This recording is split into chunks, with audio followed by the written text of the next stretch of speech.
నాలుగు పీకినప్పుడు మాకు కబురు పెట్టరా, చూడాలి. ఛే, ఎక్కడైనా కొడుకు గొడవ పెట్టుకొస్తే పేరెంట్స్ మందులేస్తారు, మీరేమో మందులేస్తున్నారు. అసలు మీరు పేరెంట్స్ అయినా? నువ్వు అసలు మా కూతురువేనా? ఈ రోజుల్లో వీళ్ళలాంటి వాడు ఇంటికి ఒకటి ఉంటే గానీ పనులు జరగవు. జరగవు అంటే వీణ్ణకు రౌడీలా తయారు చేస్తారా? ఇది ఇంతటితో ఆగదు కదా. ఆ దెబ్బలు తిన్నాడు గమ్మునుంటాడా? రేపు ఇంకొంతమంది రౌడీలు వేసుకొస్తాడు.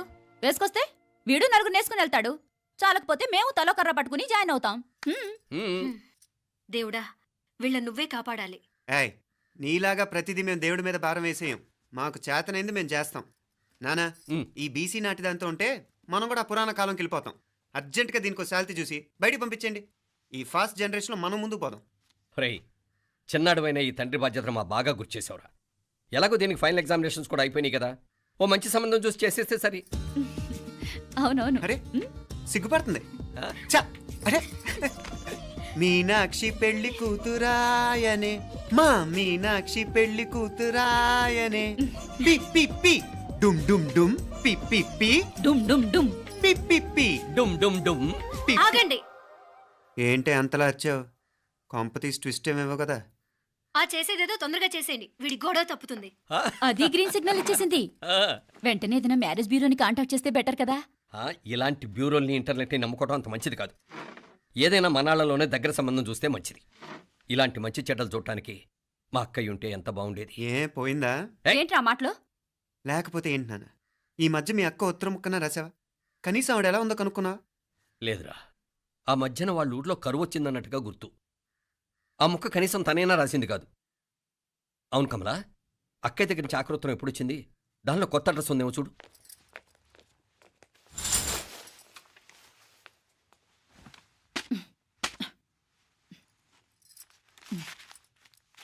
ఇవి చూడు. ఇదే ఆఖరిదనుకుంటా. మా ఇది ఓపెన్ కూడా చేసినట్లేదు. ఏంటి ఓపెన్ చేయలేదా? ఇటీ ఈ చేతిరాత మా అక్కయ్యలాగానే ఉందే. లానే ఉంటాం కాదు, మీ అక్క దగ్గర నుంచే. మరీ ఫాస్ట్ జనరేషన్ అయిపోయి సంవత్సరం క్రితం వచ్చిన లెటర్ను ఓపెన్ చేసి తీరుకు కూడా లేకుండా పోయింది. చిరంజీవి ఆనందరావుకి మీ అక్క ఆశీర్వదించరా అనేది, పిల్లలు మీరు క్షేమంగా ఉన్నారని భావిస్తున్నాను. మీ బావ పోయిన దగ్గర నుంచి ఆరోగ్యం అంతంత మాత్రంగానే ఉంది. దానికి తోడు మనిషిని పాము కాటేసినట్టు మన ఊరిని కరువు కాటేసింది. వర్షాలు లేక పొలాలన్నీ బీడివారిపోయాయి. వానలు పడాలని మొక్కని దేవుడు లేడు. గొడ్లు కూడా సరైన తిండి లేక ఎముకలు గూళ్ళైపోయాయి. అందరూ ఊరు వదిలి వలసిపోతున్నారు. నేను కూడా పక్క ఊరికి వెళ్ళిపోదాం అనుకుంటున్నాను. ఖర్చులు కొంచెం ఇబ్బందిగా ఉంది. ఏమనుకోకుండా 2000 ఉంటే సర్దామని ఈ ఉత్తరం రాస్తున్నాను. అమ్మా నాన్నలకు గుర్తుగా మిగిలిపోయిన ఆ పొలం అమ్మటానికి మనసు రాక నిన్ను అడుగుతున్నాను. వెంటనే ఏ విషయం తెలియజేస్తామని ఎదురు చూస్తూ మీ అక్క పార్వతి. ఏంటి నాన్న ఇది? రక్తం పంచుకు పుట్టిన అక్క సంగతి కూడా పట్టించుకోలేనంత ఫాస్ట్ జనరేషన్ అయిపోయింది. మీనాక్షి అన్నట్టు ఆ బీసీ నాటికి వెళ్ళిపోవటమే బెటర్. హలో, రేపు నువ్వు కూడా అంతే నాయనా. ఇప్పుడేమో పీపీపీ అని తోకలా తిరుగుతున్నావే, రేపు ఆ డుండుండుం కాస్త అయిపోతే నేను కూడా కనపడ్ను. ఎప్పుడు నీ పెళ్ళం, నీ పిల్లలు, నీ ఆస్తులు, నీ గొడవలు. ఆపుతావా నానా? దీని ముక్కుకు తాడేయాలంటే మీ అక్కంటే మంచి సంబంధాలు చూస్తాను కదా. ఎక్కడున్నా తను నేను తీసుకొస్తాను. తన్ని తీసుకొస్తావా? తన్ని తీసుకొస్తాను.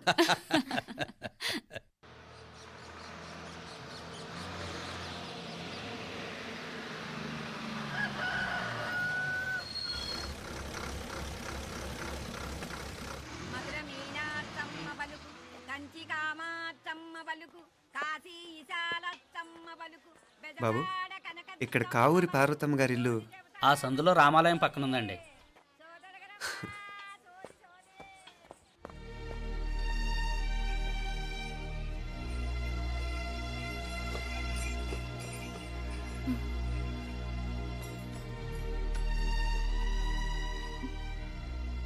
తమ్ముడు? నేను ఈ తమ్ముడిని కాదత్తా, నీ తమ్ముడు కొడుకుని. అదేలేరా, నిన్ను చూస్తే మా తమ్ముడు తలొప్పుకొచ్చాడు. ఇక మీదట ఇలా గుర్తొచ్చినప్పుడే తలుచుకోవటం కాదు. ఇక నువ్వు నీ తమ్ముడి దగ్గరే ఉంది కానీ బయలుదేరు. ఏరా, గుర్తొచ్చినప్పుడు మాత్రమే తలుచుకునేది నేనా, మీ నాన్నరా? బాధే అత్త, నీ తమ్ముడు కూడా చాలా బాధపడుతున్నాడు. ఆ గవర్నమెంట్ ఉద్యోగం సంగతి నీకు తెలీదు. బండి చాకరీ అనుకో. ఇక నీ తమ్ముడు లాంటి సిన్సియర్ ఆఫీసర్ అనుకో. ఇల్లంతా పనులు. దానికి మీ మరదలు కూడా తోడైంది. ఇద్దరు బిజీ బిజీ. చదువులతో మేం బిజీ. మా ఇల్లంతా బిజీ బిజీ. ఇక మా ఊరు సంగతి అయితే మొత్తం గజిబిజీ. ఎవరెంత బిజీ అయినా తోబుట్టుల మధ్యన బిజీ అనే మాట రాకూడదని నేను వచ్చాను. నా మంచి అత్తేవి కదూ. మనసులో ఏం పెట్టుకోకుండా బయలుదేరు.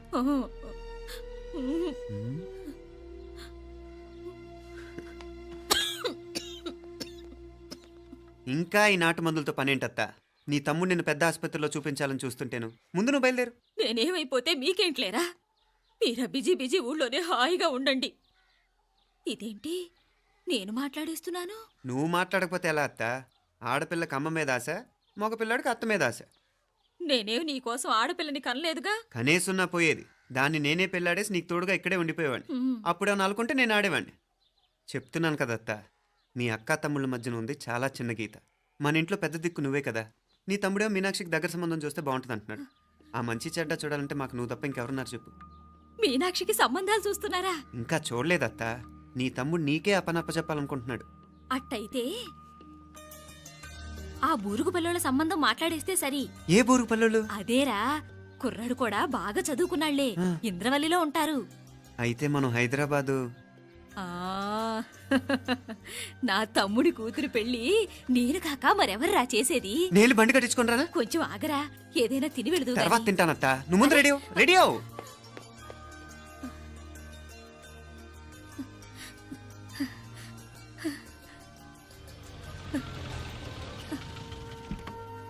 అత్త ముందు నువ్వు పద. సామాన్ నేను తీసుకొస్తాను కదా. ఇక్కడ సర్దుబాట్లు ఉంటే తర్వాత నాన్న వచ్చేస్తారు. సరేనా? బయలుదేరు. వస్తానమ్మా. అమ్మా సావిత్రమ్మా వస్తానమ్మా. మంచిదమ్మా. రాఘవయ్య గారు వస్తాను. పెళ్లికి మీరంతా తప్పకుండా రావాలి. వస్తాను.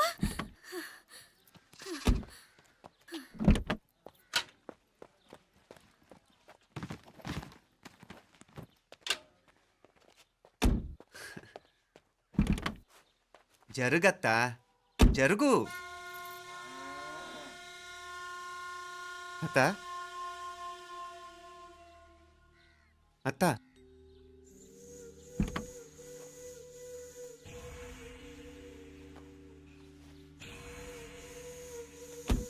ఏమైంది పార్వతమ్మా? పార్వతమ్మా, పార్వతమ్మా! అయ్యో, ఎంత ఘోరం జరిగిపోయింది. ఉన్నట్టుండి పడిపోయింది. రాములు, ఏమైందమ్మా? వీరయ్య! అరే కొండయ్య, పార్వతం చచ్చిపోయిందిరా. అయ్యో, ఎంత పని జరిగింది? ఇన్ని రోజులు తమ్ముడు తమ్ముడు అని కలవరించింది. ఆ తమ్ముడు రమ్మని పిలిచినప్పుడే ఆ దేవుడు కూడా పిలుపునిచ్చాడు. పాపం.